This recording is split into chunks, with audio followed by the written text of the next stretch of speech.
All right, today we're going to unpack the symbolic architecture of a truly epic ancient conflict, the story of Gog and Magog. We're going to look past the battlefield to really understand the blueprint of divine judgment that's laid out. So let's dive right in. And we're going to start with a paradox, a real head-scratcher that sits at the very heart of this entire story. How can a place that looks completely open and defenseless actually be the most secure location you could possibly imagine? Keep that question in your mind, because honestly, the answer reveals everything. Okay, first things first, we need to understand the stage where this whole drama plays out. The source material calls it the threshing floor, and it's the symbolic landscape where the conflict is set to unfold. So, picture this, a wide, peaceful field. This is the threshing floor. It's a place where a people who were once scattered to the winds have been gathered back together by the, quote, Lord of the harvest. Now, the most important feature of this land is what's not there. There are no physical defenses. Their safety doesn't come from stone walls, but from a deep-seated promise that their God is their gate and their wall. Now let's meet the key players in this story. First up, you've got Gog. Think of him as the ultimate figurehead of human pride and rebellion. He's the leader of the coalition, which is this massive global alliance with one single simple goal, plunder. And who's their target? The people of the field. This restored community that looks incredibly vulnerable on the outside, but possesses this deep, hidden strength. And that brings us to the absolute core symbol of the entire narrative. This is the source of the invader's fatal mistake, the idea of the unwalled village. This right here breaks down that central paradox we talked about. On the one hand, you have the physical reality, no walls, no gates, no locks. It looks like the easiest target in the world. But then, you look at the spiritual reality and it's a completely different story. The Lord himself is their wall of fire. What looks like just careless living is actually a state of profound trust and peace, what the text calls shalom.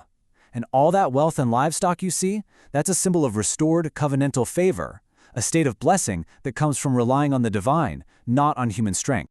So here's the crucial takeaway. The fewer man-made defenses there are, the greater the divine protection becomes. It's an inverse relationship.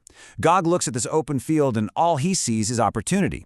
He totally misses the fact that he's actually staring at an impenetrable fortress, and that is his fundamental miscalculation. So Gog's mistake explains why he's motivated to attack, but it brings up an even bigger question. What kind of force is so powerful that it can pull a global superpower toward its own destruction? Well, the answer lies in one of the text's most powerful and, frankly, visceral metaphors. What we're seeing here is a collision of two completely different plans happening at the same time. Gog is absolutely convinced this invasion is his idea.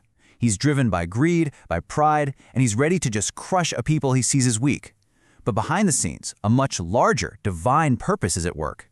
God is actually summoning Gog to this exact place at this exact time to be the star exhibit in a final public judgment. And the text makes this crystal clear with this powerful declaration. This isn't just an invasion, it's a divine summons. You know, Gog isn't some uninvited guest crashing a party. He's a defendant being dragged into a courtroom from which there is absolutely no appeal and no escape.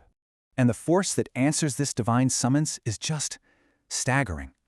The narrative goes out of its way to build this sense of an overwhelming, suffocating threat, like a great northern gale about to slam into that peaceful field. The invading army is described as a vast cloud that literally covers the land, casting a shadow that darkens everything in its path. And it's a global alliance, pulling in forces from all corners of the known world. The sheer scale here is intentional. It's written this way to completely remove any hope of a human military solution. The problem has become so massive that only a supernatural intervention can possibly solve it. And that intervention arrives as a shocking and total reversal of fortune.